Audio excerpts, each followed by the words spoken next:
അടി കിട്ടിയ ആരുടെ ഒരാളുടെ കാലുമുണ്ട്. ഞാൻ തറ വീണായിട്ട് എനിക്ക് അച്ഛനും ഇളയ മോനും തന്ന സമ്മാനമോ രണ്ടുപേരോട് പിടിച്ചു വെച്ച് അടിച്ചത് ആണ്.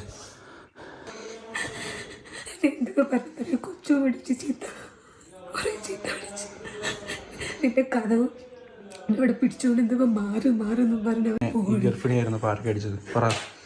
എൻ്റെ വയറെന്നും പറഞ്ഞ പിടിച്ചിട്ട് പോലെ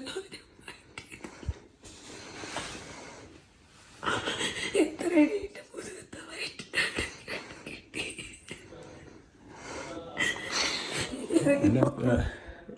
ഒരു മക്കൾ ഇങ്ങനെ ഉണ്ടെന്നുണ്ടെങ്കിൽ അച്ഛനും അമ്മയും ഞാൻ പറയുക, ഇത് കേൾക്കാൻ വേണ്ടി പറയുക, സങ്കടമുള്ളതുകൊണ്ട് പറയുക, രണ്ട് മക്കളെ ഒരേ രീതിയിൽ സ്നേഹിക്കണം. ഇല്ലയെന്നുണ്ടെങ്കിൽ വളർത്താൻ നിൽക്കരുത്, ആദ്യമേ ഒഴിവാക്കിയേക്കണം. സീരിയസ് ആയിട്ട് അത്രയും വിഷമമുണ്ടെന്ന് പറയുന്നത് ഞാൻ ഇനി വീട്ടിൽ അനുഭവിക്കുന്ന